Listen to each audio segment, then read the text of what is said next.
السلام علیکم دوستانو، زموږ یوټیوب چینل ته ډېر ښه راغلاست. هیله ده چې راته روغ او جوړ به وئ. دوستانو، په دې ویډیو کې هم یو څو مهمې لنډې انګلیسي جملې زده کوو، کوم چې په ورځني ژوند کې بیخي زیات استعمال لري. او د دې ترڅنګ دوستانو په دې هم خبرې کوو چې څنګه کولی شو له یوې جملې څخه نورې زیاتې جملې هم جوړې کړو. نو ویډیو تر پایه وګورئ او زموږ یوټیوب چینل هم درسره سبسکرایب کړئ. راځو د جملو په طرف. لومړی جمله come on راځه. come on راځه. اوس کولی شو دوستانو له دغه جملې څخه نورې جملې هم جوړې کړو. for example come here. come here دلته راځه.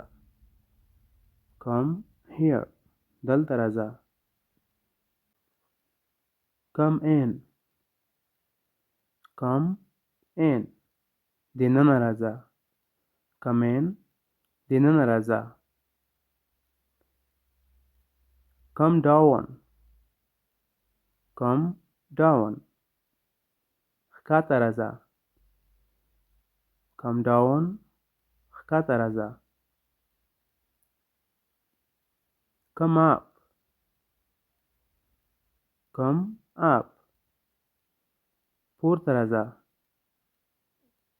come up پورته راځه. come back.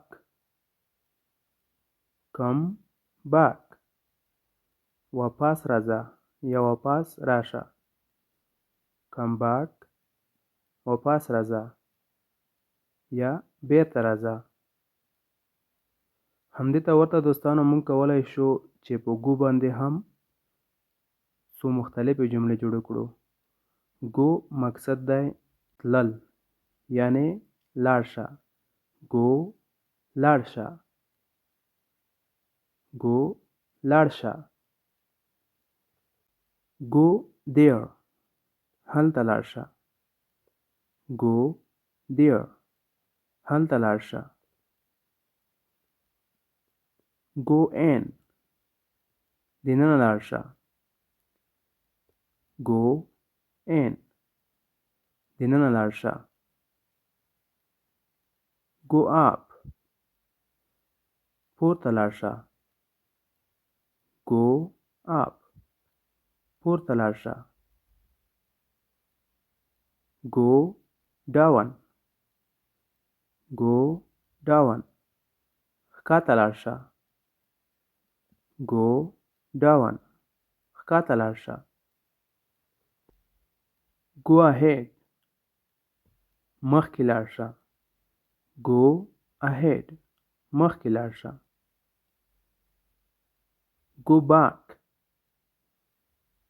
واپس لاړ شه. go back واپس لاړ شه. go fast زر لاړ شه.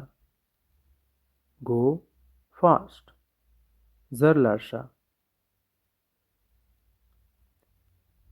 دا وې دوستانو یو څو جملې چې په دې ویډیو کې مې درته راټولې کړې وې. هیله ده چې خوښې شوي به مې وي.